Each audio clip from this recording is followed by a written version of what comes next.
Pada kesempatan kali ini saya akan membahas mengenai Google AdWords atau yang sekarang dikenal dengan nama Google Ads. Karena sejak 24 Juli 2018, Google mengubah nama platform iklan mereka dari Google AdWords menjadi Google Ads. Tapi tenang saja, secara garis besar cara menggunakan Google AdWords dan Google Ads sama. Nah, teman-teman ada yang tahu nggak apa itu Google AdWords? Jadi Google AdWords itu adalah fitur dari Google untuk menampilkan iklan berbayar di hasil pencarian Google. Jadi dengan menggunakan Google AdWords, Anda bisa menampilkan iklan Anda di hasil pencarian Google untuk kata kunci tertentu yang relevan dengan bisnis Anda. Lalu langkah apa saja yang harus kita lakukan untuk mempelajari Google Ads ini? Langkah pertama yang harus kita lakukan adalah kita harus memiliki akun Google Ads ya. Dan untuk membuat akun Google Ads ini, Anda harus memiliki alamat email berupa Gmail.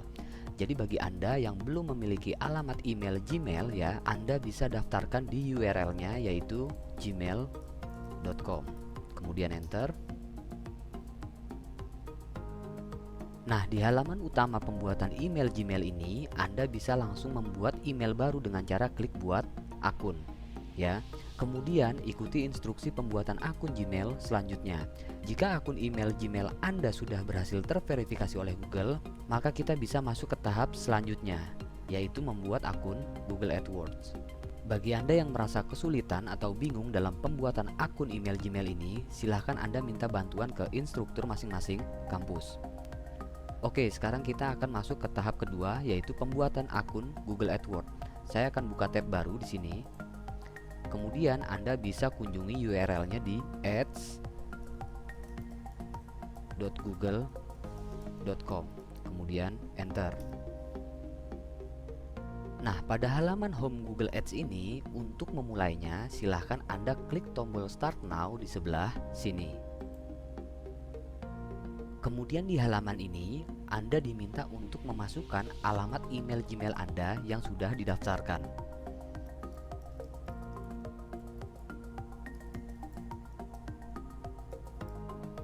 Kemudian Anda bisa klik next atau berikutnya. Selanjutnya Anda akan diminta untuk mengisikan password dari alamat email Gmail Anda.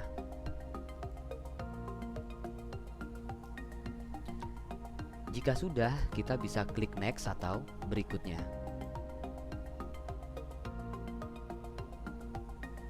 Oke, dan ini adalah halaman utama Google Ads Anda. Dimana di sini tentunya kita tidak akan langsung melakukan kampanye iklan ya. Tapi yang harus pertama kita lakukan adalah melakukan riset sebuah keyword atau kata kunci dengan menggunakan tools Keyword Planner pada salah satu fitur Google Ads. Caranya Anda bisa klik di bagian Switch to Expert Mode ini. Kemudian klik buat akun tanpa kampanye pada bagian ini. Dan ini adalah halaman untuk mengkonfirmasikan informasi bisnis Anda ya. Silahkan disesuaikan. Untuk billing country-nya, negaranya yaitu benar Indonesia. Time zone-nya atau waktu adalah Jakarta. Kemudian currency-nya atau mata uangnya adalah IDR atau rupiah. Jika sudah sesuai, klik tombol submit. Oke, sampai sini kita sudah berhasil membuat akun Google Ads ya. Silahkan Anda klik explore your account ya. Nanti kita akan diarahkan ke halaman dashboard Google Ads kita. Nah, ini adalah halaman dashboard utama Google Ads kita. Oke, sampai sini kalian tahu nggak sih apa yang membuat keyword begitu spesial? Dan kenapa keyword menjadi suatu topik yang penting bagi sukses online? Dan benarkah dengan aplikasi perencanaan keyword dapat membentuk Anda mengambil keputusan? Sebelumnya saya jelaskan dulu ya definisi dari keyword itu sendiri. Keyword atau kata kunci adalah sebuah kata atau frase yang digunakan untuk menemukan halaman web yang sesuai dan berguna. Nah, karena keyword berupa frase atau gabungan kata, maka dikelompokkan menjadi dua kategori, yaitu kata kunci pendek atau biasa disebut dengan keyword saja, yaitu kata kunci yang hanya terdiri dari maksimal dua suku kata, ya. Dan kategori kedua adalah kata kunci panjang atau biasa disebut long tail keyword, yaitu kata kunci yang terdiri lebih dari dua suku kata. Sebagai contoh, misalnya nih ya, saya susun frase misalkan bisnis online, maka ini masih disebut dengan keyword. Tapi kalau frasenya bisnis online shop misalnya ya, maka ini sudah disebut long tail keyword. Paham ya? Nah, frase atau susunan kata yang sering Anda ketikkan pada browser seperti Chrome, Firefox, Safari, dan lainnya untuk menemukan sebuah informasi, itulah yang disebut sebagai keyword.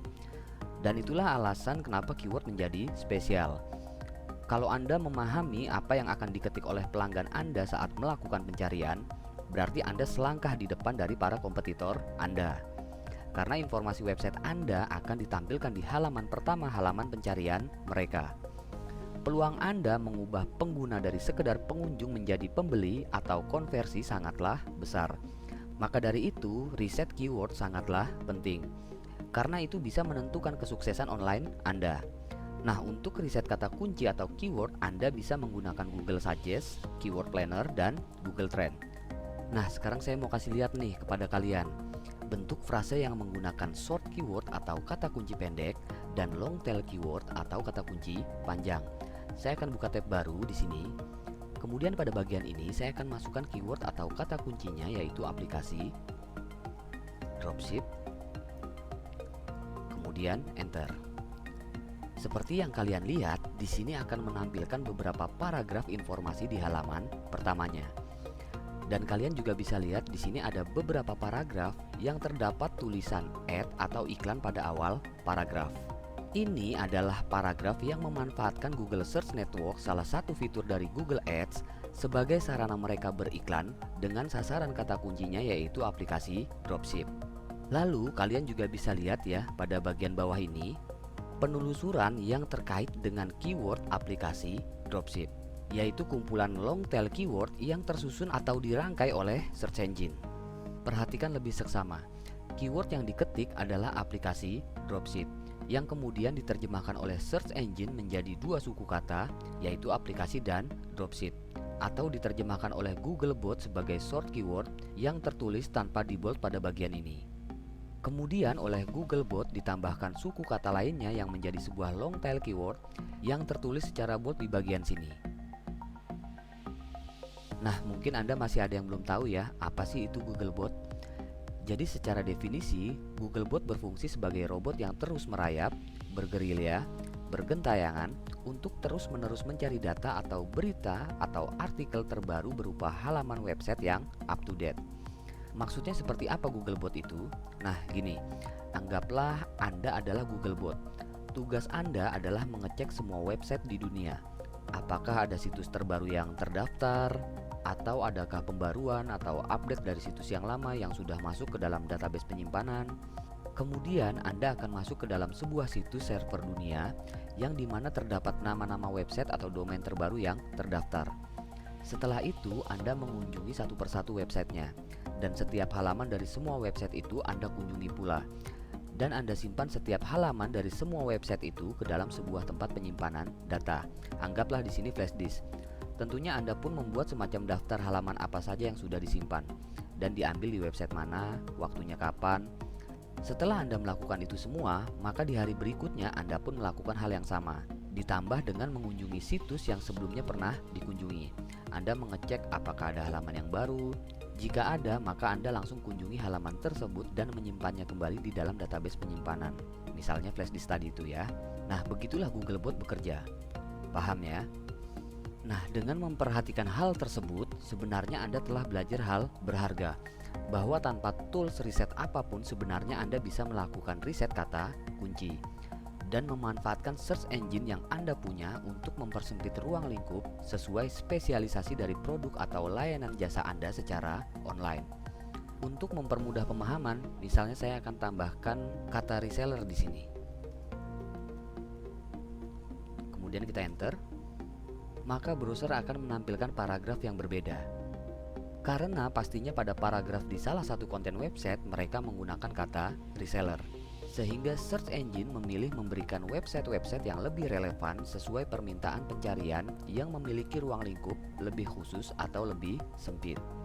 Ini menjadi salah satu tips yang bisa Anda gunakan, yaitu ketika Anda ingin menulis konten website atau blog yang SEO friendly, maka Anda bisa tentukan melalui cara ini. Awali dengan short keyword, lalu persempit dengan menambahkan sebuah kata yang lebih sesuai dengan ruang lingkup dari produk atau layanan yang ditawarkan oleh website Anda. Misalnya bisa ditambahkan kata Indonesia atau bahkan Jakarta bila memang ruang lingkup usaha Anda di wilayah sana. Maka search engine akan membuang paragraf negara lain atau kota-kota lain yang tidak sesuai permintaan pengguna. Dengan eliminasi dari search engine tersebut, maka konten web Anda menjadi pilihan Googlebot untuk ditampilkan di halaman pertama mereka. Dan Anda bisa memanfaatkan browser untuk meriset keyword yang SEO friendly dengan website Anda. Lalu apa sih kegunaan dari tools keyword itu? Untuk memahami ini, saya akan kembali ke pertanyaan dasar, yaitu siapakah pengguna keyword? Perhatikan tabel berikut ini. Di sini Anda bisa lihat penggunaan keyword dari kacamata setiap kepentingan yang ada. Pada tabel ini saya susun berdasarkan kepentingan yang ada. Anda pahami tabel berikut dengan melihatnya sebagai dua tahapan proses. Pertama dari kacamata audiens atau pengguna, dan kemudian dari kacamata Anda atau penyedia informasi di website baik blog ataupun produk. Dan dari kacamata audiens, yang pertama adalah cari tahu alasan mengapa pengunjung mengetik frase tersebut di browser mereka. Mungkin pengunjung ingin mendapatkan solusi bagi masalah yang ada, seperti yang telah kita lakukan sebelumnya ya. Audiens ingin mengetahui aplikasi dropship reseller yang populer saat ini dan menemukan solusi atau jawabannya. Yang kedua, melihat tujuan pencarian. Audiens menggunakan keyword dengan tujuan untuk membeli sebuah produk atau jasa dan untuk mendapatkan informasi. Maka bisa dibagi menjadi dua kegunaan, yaitu keyword yang ditentukan untuk PPC dan keyword yang ditentukan untuk SEO. Keyword yang ditentukan untuk PPC atau pay per click bertujuan agar produk atau layanan yang ditawarkan akan memberikan solusi bagi masalah pengguna atau audiens, atau memenuhi kebutuhan audiens secara cepat. Sedangkan untuk pemanfaatan keyword di SEO bertujuan agar audiens atau pengguna mendapat informasi tambahan. Itulah mengapa blog dapat berbentuk tutorial, laporan penelitian atau konten edukatif, yaitu agar Anda bisa menawarkan produk atau layanan yang Anda miliki untuk memberikan solusi bagi pengguna di dalam blog Anda. Dari kacamata penyaji informasi atau pemilik website ada dua area juga. Untuk area CPC, penyaji wajib melakukan riset keyword untuk menemukan profitable keyword bagi websitenya. Sedangkan untuk area SEO, penulis menentukan keyword SEO yang akan digunakan sesuai dengan konten yang disajikan dan relevan bagi pengguna, sehingga pada akhirnya pengguna mendapatkan informasi yang membantu. Sebagai contoh, The Plaza menawarkan pembuatan toko online dengan nama website Anda sendiri. Dan untuk proses pengerjaannya itu tergolong cepat karena hanya membutuhkan waktu paling lama 3 hari. Kemudian The Plaza juga dilengkapi dengan berbagai macam sistem pembayaran otomatis yang lengkap, sehingga pengunjung website toko online Anda dapat melakukan pembayaran melalui Indomaret, Alfamart, bank transfer maupun mobile banking. Jadi Anda tidak perlu melakukan konfirmasi pembayaran karena setiap pembayaran sudah dicek oleh sistem, sehingga Anda tidak perlu melakukan pengecekan secara manual. Dan masih banyak lagi keuntungan dan bonus yang bisa Anda dapatkan. Nah, bila The Plaza menyajikan blog tentang politik, maka akan tidak relevan dan tidak akan menghasilkan konversi apapun. Upaya ini tidak relevan, bahkan dapat merusak ranking atau kualitas website Anda di mata Googlebot karena menyajikan informasi yang tidak relevan. Selanjutnya dari kacamata pengukuran kesuksesan, nah di sini kita akan memilih keyword yang relevan sehingga setiap biaya yang keluar dapat memiliki ROI atau konversi yang diharapkan. Sedangkan saat menulis blog dengan keyword tersebut, tentunya bertujuan untuk memperkuat posisi website Anda di mata Googlebot, bahwa website Anda memiliki konten yang berkualitas, relevan, dan expert di bidang usaha terkait, sehingga meningkatkan kompetisi dari para kompetitor. Dengan melihat tabel ini, Anda akan lebih paham bahwa riset dan pemanfaatannya adalah untuk dua arena yang berbeda. Keyword yang Anda kompetisikan dengan berbayar di PPC yang tentunya bertujuan untuk konversi akan sangat berbeda dengan keyword yang Anda kompetisikan di SEO, yaitu bertujuan untuk memperkuat daya saing. Selanjutnya kita akan memanfaatkan Google Keyword Planner yang tergolong gratis, yaitu cukup dengan mendaftarkan website Anda di Google Ads tanpa memerlukan kampanye berbayar apapun. Langsung saja kita praktekkan bagaimana mendapatkan profit keyword dari Google Keyword Planner. Caranya di halaman dashboard Google Ads ini, Anda klik di bagian Tools and Setting. Kemudian pilih di bagian planning atau perencanaan ini, lalu pilih keyword planner. Kemudian pada bagian ini, pilih dapatkan kata kunci baru atau discover new keyword. Kita klik di bagian sebelah sini. Lalu di sini saya akan ketikkan short keyword, yaitu bisnis online. Kemudian klik dapatkan hasil atau get result pada bagian ini. Oke, jika Anda perhatikan di bagian ide kata kunci ini ya, tertulis sejumlah ide kata kunci yang ditemukan oleh Google Keyword Planner. Kalau kita scroll terus ke bawah ya, Anda akan melihat jumlah baris yang kita temukan adalah sebanyak 644. Nah, untuk mengurangi jumlah yang banyak ini, lakukan filtering frase kata yang tidak relevan dengan bidang usaha dari website yang ingin dikampanyekan. Klik tambahkan filter pada bagian ini. Lalu pilih teks kata kunci atau keyword text pada bagian ini. Setelah diberikan beberapa filter, maka ide kata kunci yang ditawarkan berada di lingkup yang lebih sesuai. Karena setiap PPC yang dikeluarkan tentunya ingin mendapatkan konversi. Jadi bukan sekedar klik, namun tidak terjadi konversi.